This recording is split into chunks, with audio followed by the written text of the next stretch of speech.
Hello friends, welcome to my YouTube channel Dhruvika Dhruvin കുട്ടീസ്. ഇന്ന് എന്ത് കറി വെക്കുന്നത് നോക്കി നടന്നപ്പോഴാണ് ഫ്രിഡ്ജിൽ ഒരൊറ്റ കടച്ചക്ക ഒന്നേ ഉണ്ടായിരുന്നുള്ളൂ. നമുക്കത് തന്നെ ധാരാളമാണല്ലോ. അപ്പോൾ ഈ കടച്ചക്ക വെച്ച് നമുക്ക് അടിപൊളിയായി തേങ്ങ വറുത്തരച്ചൊരു കറി വെക്കാം.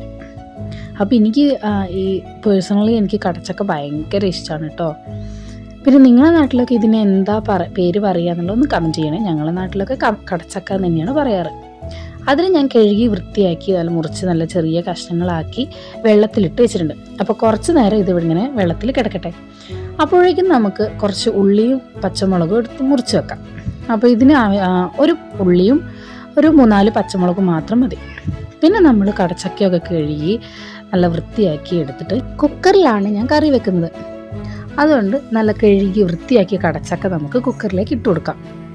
അതിൻ്റെ കൂടെ തന്നെ നമ്മൾ നേരത്തെ മുറിച്ച് വെച്ച 3-4 പച്ചമുളകും ഒരു ഉള്ളിയും, ഞാൻ ഒരു ചെറിയൊരു ഉള്ളിയാണ് ഞാൻ എടുത്തത്, അതുകൂടെ നമുക്ക് ഇതിലിട്ട് കൊടുത്ത് ആവശ്യത്തിന് കുറച്ച് മഞ്ഞൾപ്പൊടി, ഒരു 1/4 ടീസ്പൂൺ 1/2 ടീസ്പൂണോളം മഞ്ഞൾപ്പൊടിയും ആവശ്യത്തിന് ഉപ്പും ചേർത്ത് അല്പം വെള്ളം ഒഴിച്ച് നമുക്കിത് കുക്കർ അടച്ച് വെച്ച് ഒരു 2 വിസിൽ മതി. 2-ൽ കൂടുതൽ വിസിലായാൽ ചിലപ്പോൾ കടച്ചക്ക വല്ലാതെ അലിഞ്ഞു പോകാൻ ചാൻസ് ഉണ്ട്. അപ്പോൾ 1-2 വിസിൽ തന്നെ ഇതിന് ധാരാളം. ആ ഒരു സമയം കൊണ്ട് അത് വിസിലടിച്ച് വരുമ്പോഴത്തേക്കും നമുക്ക് അരപ്പിനുള്ള തേങ്ങ വറുത്തെടുക്കാം. അതിനായിട്ട് ഒരു 2 കറുകപ്പട്ട കുറച്ച് ചെറുതാക്കി മുറിച്ചിട്ടിട്ടും, പിന്നെ ഒരു 2-3 ഗ്രാമ്പൂ, അരമുറി തേങ്ങ, ഇതെല്ലാം കൂടി ഇട്ട് ആദ്യം ഒന്ന് ജസ്റ്റ് ഒന്ന് മിക്സ് ചെയ്ത് നന്നായിട്ടൊന്ന് മിക്സ് ചെയ്ത് ഇളക്കിയെടുക്കുക. പിന്നെ അതിലേക്ക് ഒരു 2 തണ്ട് കറിവേപ്പില, അപ്പോൾ ഒരു 2-3 ഇലയാണെങ്കിലും മതി, കുഴപ്പമില്ല. അങ്ങനെ അതിലേക്ക് 2-3, എനിക്കിപ്പോൾ ഇവിടെ അത്യാവശ്യം കറിവേപ്പിലൊന്നും ഇപ്പോൾ നമ്മൾ കിട്ടാനില്ല, അപ്പം നമ്മളിങ്ങനെ കടയിൽ നിന്നൊന്നും അധികം വാങ്ങാറില്ല. അങ്ങനെ 2-3 തണ്ട് കറിവേപ്പില ഇട്ട്, പിന്നെ അതിലേക്ക് കുറച്ച് 3-5 വെളുത്തുള്ളി അല്ലിയാക്കിയത് അതും ഇട്ട് കൊടുക്കുക. അതും ഇട്ട് കൊടുത്ത് നല്ലോണം വറുത്ത് നല്ല തേങ്ങ നല്ല ബ്രൗൺ കളർ ആകുന്നത് വരെ നല്ലതുപോലെ വറുത്തെടുക്കുക. അപ്പോൾ നമ്മൾ ഈ വറുത്തെടുക്കുന്നതിലേക്കാണ് നമ്മൾ പൊടികളൊക്കെ ചൂടാക്കി ഇടുന്നത്, പൊടികളൊക്കെ ഇട്ട് കൊടുക്കുന്നത്. അതുകൊണ്ട് തന്നെ നല്ല കളറാവുന്നത് വരെ, അത്യാവശ്യം നല്ല കളറാവുന്നത് വരെ തന്നെ തേങ്ങ വറുത്തെടുക്കേണ്ടതാണ്. അപ്പോൾ ഇവിടെ ഏകദേശം തേങ്ങ ബ്രൗണിഷ് കളറായി വന്നിട്ടുണ്ട്. ഇനിയിപ്പോൾ നമുക്ക് ഇതിലേക്ക് പൊടികൾ ചേർത്ത് കൊടുക്കാം. അപ്പോൾ 2 ടേബിൾ സ്പൂൺ മല്ലിപ്പൊടിയാണ് ഇട്ട് കൊടുക്കുന്നത്. പിന്നെ ഒരു 2 ടേബിൾ സ്പൂൺ പിന്നെ മുളക് പൊടിയും കൂടി ഇട്ട് കൊടുക്കുന്നുണ്ട്. അത് ആദ്യം നല്ലോണം ജസ്റ്റ് നല്ലോണം ഒന്ന് അതിൻ്റെ ഒരു പച്ചക്കുത്തലൊക്കെ മാറി വരുന്നത് വരെ ഒന്ന് ഇളക്കി കൊടുക്കുക. അതിനുശേഷം നമ്മളെ കയ്യിൽ ഏത് മസാലയാണുള്ളത് ആ മസാല ഇട്ട് കൊടുത്താൽ മതി. ഇപ്പോൾ എൻ്റെ കയ്യിൽ കുറച്ച് ചിക്കൻ മസാല ഉണ്ടായിരുന്നു, അത് ഇട്ട് കൊടുത്തിട്ടുണ്ട്. പിന്നെ അതിലേക്ക് ആവശ്യമായിട്ട് കുറച്ചൊരു 1/2 ടേബിൾ സ്പൂൺ കുരുമുളക് പൊടിയും കൂടി ഇട്ട് കൊടുത്തിട്ടുണ്ട്. അങ്ങനെ അതെല്ലാം കൂടി നന്നായി ഇളക്കി കുറച്ചൊരു പച്ചക്കുത്തലൊക്കെ മാറുന്ന വരെ നല്ലോണം ചൂടാക്കി എടുത്തതിന് ശേഷം നമ്മളിത് തണിഞ്ഞിട്ട് വേണം ഇത് നന്നായിട്ട് മിക്സിയിലിട്ട് നന്നായിട്ടൊന്ന് അരച്ചെടുക്കുക.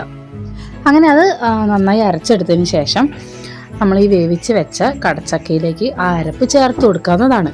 കടച്ചക്കയ്ക്ക് ഇതാ ഇവിടെ നല്ല അടിപൊളിയായി വെന്ത് വന്നിട്ടുണ്ട്. അപ്പോൾ നമുക്കിനി ഇതിലേക്ക് നമ്മൾ നേരത്തെ അരച്ച് വെച്ച അരപ്പ് ചേർത്ത് നല്ല തിളച്ച് വരേണ്ട താമസം നല്ല അടിപൊളി കറി റെഡിയാവും. അങ്ങനെ ഞാനിതാ ഇവിടെ അരച്ച് വെച്ച അരപ്പെല്ലാം കൂടി ചേർത്ത് നന്നായി മിക്സ് ചെയ്ത് നല്ല പാകത്തിന് വെള്ളമൊക്കെ ഒഴിച്ച്, ഇത് ചിലപ്പോൾ ഇങ്ങനെ നമ്മൾ ഉടച്ചിങ്ങനെ എടുക്കുന്ന സമയത്ത് ചിലപ്പോൾ കുറുകി വരാൻ ചാൻസ് ഉണ്ട്. അപ്പോൾ അതിനനുസരിച്ചിട്ട് വേണം നമ്മൾ പിന്നെ വെള്ളമൊക്കെ ഒഴിച്ചു കൊടുക്കുന്നുണ്ട്. നല്ല അടിപൊളിയായിട്ട് കടച്ചക്ക വെന്ത് വന്നിട്ടുണ്ട്. അങ്ങനെ ഇതെല്ലാം കൂടി നല്ല മിക്സ് ചെയ്ത് ഉപ്പൊക്കെ നോക്കി പാകത്തിന് ഉപ്പെല്ലാം ഇട്ട് ഉപ്പ് എരിവൊക്കെ പാകമാക്കിയതിന് ശേഷം നമ്മൾ തിളച്ച് വരുമ്പോൾ നമുക്ക് ഇത് വാങ്ങി വെക്കാം. അല്ലാണ്ട് ഇങ്ങനെ തിളച്ച് മറിഞ്ഞു പോകണ്ട. തിളച്ച് വന്നതിന് ശേഷം നമുക്ക് വറവിടാവുന്നതാണ്. അപ്പോൾ അതിൽ ഒരു പാൻ അടുപ്പത്ത് വെച്ച് അതിലേക്ക് കുറച്ച് എണ്ണ ഒഴിച്ച്, എണ്ണ ചൂടായി വരുമ്പോൾ കുറച്ച് കടുക് അതിലേക്കിട്ട് കടുക് പൊട്ടിച്ചതിന് ശേഷം പിന്നെ അതിലേക്ക് ഞാൻ ഇടുന്നത് ഒരു 2 തണ്ട് കറിവേപ്പിലയാണ്. അപ്പോൾ നമ്മൾ നേരത്തെ അരപ്പിൽ കറിവേപ്പില ഇട്ടിട്ടുണ്ട്, എന്നാലും വറവിലിടുമ്പോൾ 2 തണ്ട് കറിവേപ്പിലയും കൂടി ഇടുമ്പോൾ ഒരു കുറച്ചുകൂടെ ടേസ്റ്റ് കിട്ടും. ഈ വറവ് നമ്മൾ കറിയിലേക്ക് ഇട്ടാൽ നമ്മളുടെ അടിപൊളി ഈസി കടച്ചക്ക കറി റെഡിയാവും. അപ്പോൾ എല്ലാവരും ഈ മോഡലിൽ തന്നെയായിരിക്കും ഇതേപോലെ തന്നെയായിരിക്കും കറി വെക്കുന്നത്. പക്ഷേ ഞാൻ എൻ്റെ വീട്ടിലുണ്ടാക്കുന്ന രീതി ഞാനിവിടെ കാണിച്ചു എന്നേ ഉള്ളൂ. അപ്പോൾ ഇതേപോലെ ഉണ്ടാക്കി നോക്കിയിട്ടുണ്ടെങ്കിൽ അടിപൊളിയാണ്. നമുക്ക് ആ ഒരു നല്ലൊരു ടേസ്റ്റ് കിട്ടും. അപ്പോൾ വീഡിയോ ഇഷ്ടപ്പെട്ട് ലൈക്ക് ചെയ്യുക, ഷെയർ ചെയ്യുക, സബ്സ്ക്രൈബ് ചെയ്യുക.